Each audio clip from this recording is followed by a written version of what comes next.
Fuel heroes petroleum আৰু প্ৰাকৃতিক gas মন্ত্ৰালয়ৰ দ্বাৰা ভাৰতবৰ্ষত জীৱাশ্ম ইন্ধনৰ ব্যৱহাৰ হ্ৰাস কৰিবৰ বাবে জনসাধাৰণৰ মাজত সজাগতা সৃষ্টিৰ লক্ষ্যৰে আৰম্ভ কৰা মাহজোৰা সক্ষম অভিযানৰ লগত সংগতি ৰাখি অইল ইণ্ডিয়া লিমিটেড দুলিয়াজানৰ সহযোগত Brahmaputra foundation for social research and livelihood প্ৰেক্টিছৰ উদ্যোগত ৰেডিঅ' ব্ৰহ্মপুত্ৰ 90.4 FM আপোনাৰ বাবে লৈ আহিছে বিশেষ ছেগমেণ্ট ফুয়েল হিৰোজ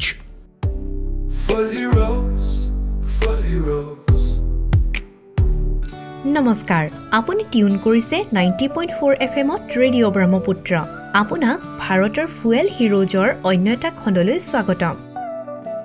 ভাৰতৰ ফুয়েল হিৰোজৰ খণ্ডটোৰ দ্বাৰা আমাৰ দেশত ইন্ধন সংৰক্ষণ আৰু ক্লিন এনাৰ্জিৰ ব্যৱহাৰত বৈপ্লৱিক পৰিৱৰ্তন অনা কিছু বৰেণ্য ব্যক্তিৰ প্ৰেৰণাদায়ক কাহিনীসমূহ আপোনালৈ লৈ আহোঁ আজি আমি আপোনালোকক লৈ যাব খুজিছো বিশ্বৰ সৰ্ববৃহৎ নদীদ্বীপ মাজুলীলৈ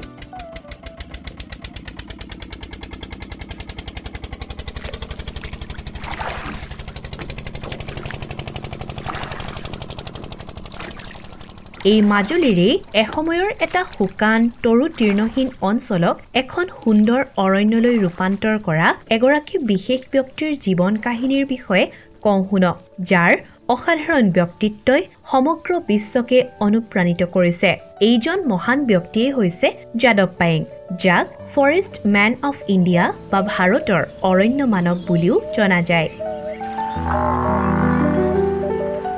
কাহিনীটোৰ আৰম্ভ হৈছিল 1979 চনত সেই সময়ত বিশ্বৰ সৰ্ববৃহৎ নদীদ্বীপ মাজুলী ব্ৰহ্মপুত্ৰ নৈৰ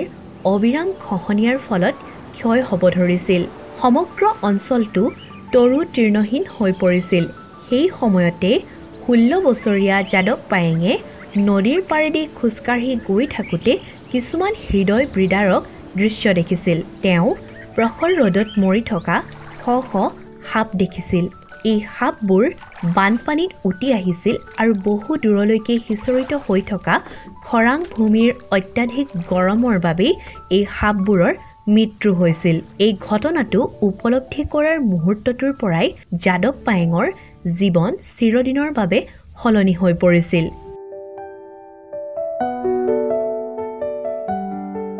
পৰৱৰ্তী সময়ত তেওঁ গাঁৱৰ বয়োজ্যেষ্ঠসকলৰ ওচৰলৈ গৈ নিজ কথাখিনি ব্যক্ত কৰিছিল আৰু কেনেকৈ এই বিপদৰ পৰা ৰক্ষা পোৱা যায় তাৰ উত্তৰ বিচাৰিছিল আৰু জ্যেষ্ঠসকলৰ পৰা উত্তৰ আহিছিল যে গছ পুলি ৰোপণ কৰিব লাগিব কিন্তু গাঁৱৰ মানুহৰ মনত সন্দেহ আছিল যে কেনেদৰে এই বালি আৰু শুকান মাটিত গছ জন্মিব এই ক্ষেত্ৰত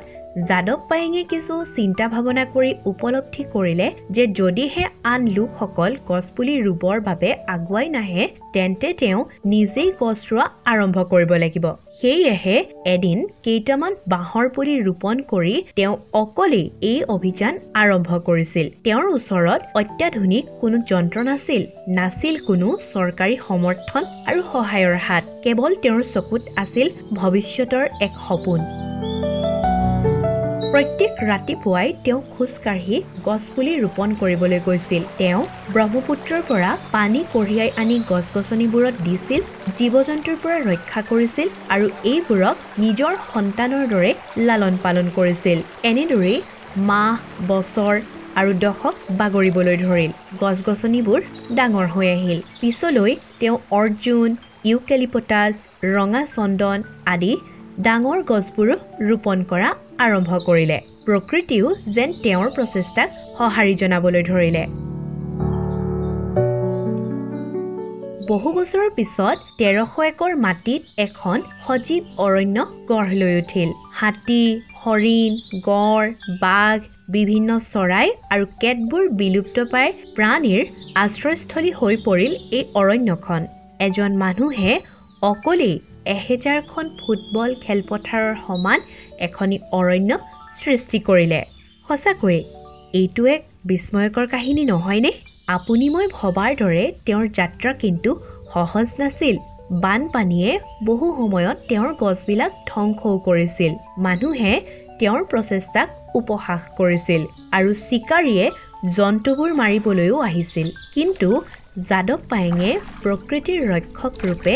সেই অৰণ্যখনতে থাকিবলৈ আৰম্ভ কৰিলে। ৰাতিয়ে দিনে সতৰ্ক হৈ কোনো প্ৰকৃতি ধ্বংসকাৰীয়ে প্ৰৱেশ কৰিব নোৱাৰাকৈ তেওঁ নিজেই অৰণ্যখনত প্ৰহৰা দিছিল। আৰু এদিন বহু বছৰৰ পিছত বিশ্বজুৰি মানুহে তেওঁৰ কামক স্বীকৃতি প্ৰদান কৰিলে আৰু তেওঁক পদ্মশ্ৰী সন্মানেৰেও সন্মানিত কৰা হ'ল। ক্ৰমান্বয়ে বিজ্ঞানী, পৰিৱেশবিদ, চৰকাৰী বিষয়া, গৱেষক সকলোৱে তেওঁৰ অৰণ্যখন পৰ্যবেক্ষণ কৰিবলৈ আহিবলৈ ধৰিলে। এতিয়া সমগ্ৰ বিশ্বজুৰি তেওঁ পৰিচিত ভাৰতৰ অৰণ্য মানৱ ৰূপে। জীৱনত ইমানখিনি খ্যাতি অৰ্জন কৰিও মনত কোনো ধৰণৰ অহংকাৰ ভাৱ নথকা এইজন মহান ব্যক্তিয়ে আজিও সেই আগৰ দৰেই প্ৰতিদিনাই নতুন নতুন গছপুলি ৰোপণ কৰে আৰু অৰণ্যখনৰ যতন কৰে। পৃথিৱীলৈ তেওঁৰ এটাই বাৰ্তা, যদি এজন মানুহে এখন অৰণ্য সৃষ্টি কৰিব পাৰে তেন্তে আমি সকলোৱে মিলি পৃথিৱীখন সলনি কৰিব নোৱাৰিমনে?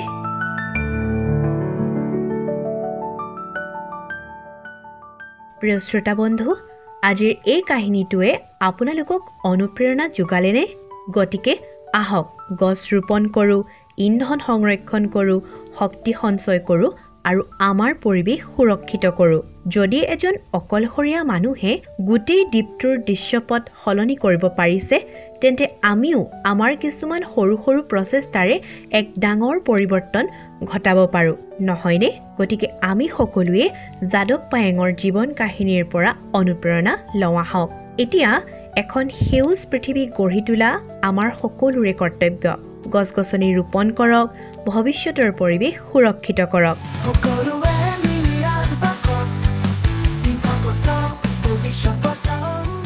ভাৰতৰ ফুৱেল হিৰোৰ অধিক অনুপ্ৰেৰণাদায়ক কাহিনীৰ বাবে শুনি থাকক কেৱল ৰেডিঅ' ব্ৰহ্মপুত্ৰ 90.4 FM-ত। ইন্ধন সংৰক্ষণ কৰক আৰু সহজে উশাহ লওক।